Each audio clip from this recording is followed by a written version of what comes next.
আলাই ঘুমাই কেমনে? ওই বিজয়, তুই ঘুমাস কেমনে রে? অবশেষে কাজল আরফিন অমির নাটক ফিমেল 4 দেখে ফেললাম। ফিমেল 4 দেখতে না দেখতেই ফিমেল 5 এর দেখা মিলল।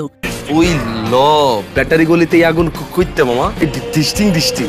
হ্যালো গাইস, কেমন আছো সবাই? আশা করি সবাই অনেক ভালো আছো।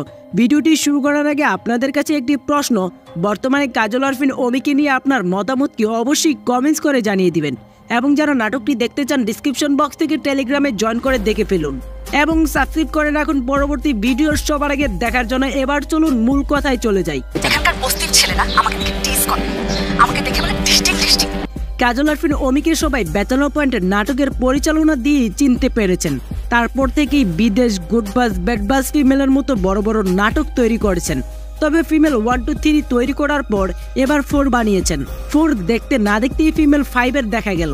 হ্যাঁ দর্শক, ফিমেল 1 থেকে দেখেছি ফিমেল নাটকের লাস্ট পার্টে কোনো না কোনো মেয়ে দেখা মিলে। ওরে সানা, এই মায়া তো দেখতে হেভি সুন্দর বেটা। এবং তারপরে সেই নাটকের আকর্ষণ লাগিয়ে রাখেন পরিচালক পরবর্তী নাটকের জন্য।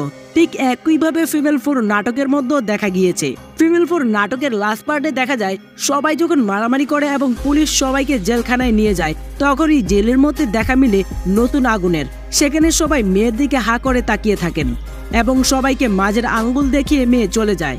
আমরা প্রতিটা নাটকেই এমন দেখেছি। এমন দেখার পরপরই বহু দর্শক মনে করছেন কাজল আরফিন অমি ফিমেল 5 নাটক তৈরি করবেন। এছাড়াও এবার ফিমেল 4 নাটকটি অসময় এবং হোটেল রিল্যাক্স নাটকের থেকেও 4 গুণ বেশি ব্যবসা করেছেন। যদিও এবার বয়কটের ডাক দিয়েছিল, কিন্তু বয়কট না করেই দর্শক অমির নাটক দেখেছেন। তবে সত্যিই ফিমেল 4 নাটকটি ছিল অসাধারণ। প্রতিটা চরিত্রই দারুণভাবে ফুটিয়ে তুলেছেন কাজল আরফিন অমি। যদিও মানুষ এবার টাকা দিয়ে দেখেছেন, কেননা আগের নাটকগুলোর চেয়েও ফিমেল 4 নাটকে খরচ বেশি করেছেন, যার কারণে এই নাটকটি ওটিটিতে আপলোড দিয়েছেন।